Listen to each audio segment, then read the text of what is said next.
ভাগ্যিস তুমি জন্মেছিলে, না হলে কোথায় পেতাম তোমার মতো একজন মানুষ। আসসালামু আলাইকুম, this is me Mahmuda from cake spire. Welcome to my page. আশা করছি সবাই সুস্থ আছেন, ভালো আছেন। আগে যে সময়টা ছিল তখন মানুষ চিঠি দিয়ে মনের ভাব প্রকাশ করত। এরপর যখন ফোন, মানে এখন যে যুগটা, ফোনে তো সবসময় মনের ভাব প্রকাশ করা হয়, কিন্তু সবচেয়ে জনপ্রিয়তা এখন যেটা, সেটা হচ্ছে কেকের মধ্যে মনের ভাবগুলো প্রকাশ করা, ছোট ছোট লাইন দিয়ে বা নোট লিখে। আর আমার কাছে খুবই সুইট লাগে এই ধরনের কেকগুলা।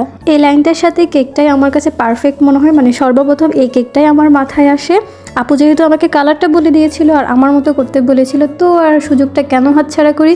নিতু বাবুর্চি পোর্টফোলিও আপুর পেজের এই কেকটা পছন্দ করে না এমন কেউ মনে হয় না এখন পর্যন্ত আছে। মানে যারা কেক বানায় সবার উইশ লিস্টে এই কেকটা অবশ্যই আছে। একটা মজার কথা শেয়ার করি আপনাদের সাথে। আমি কেকটা করার পর আপনাদের ভাইয়াকে দেখালাম, মানে বললাম আর কি যে মানুষের মন মানসিকতা কতটা সুন্দর এবং মানুষ কতটা আপডেট হয়ে গেছে। উনি আমাকে কি একটু ভালো করে কথা বলবো, উনি আমাকে বলে যে ধুরো ভাই, রাখো তোমার রোমান্টিক, রাখো তোমার আবেগী কথাবার্তা, বাস্তবে আসো। আমি এমনি রোমান্টিক কথাবার্তা বলি না, এমনি আমাকে রোবট ডাকে উনি।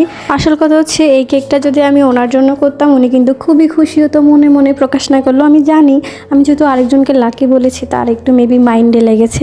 যাই হোক, উনি অনেক মজা করে আমার সাথে। মাঝে মধ্যে যদি আমি একটা দুইটা লাইনে ওনার সাথে রোমান্টিক ভাবে বলি, উনি আকাশ থেকে পড়ে, মানে বিশ্বাসই করতে চান এটা কি আমি বলছি।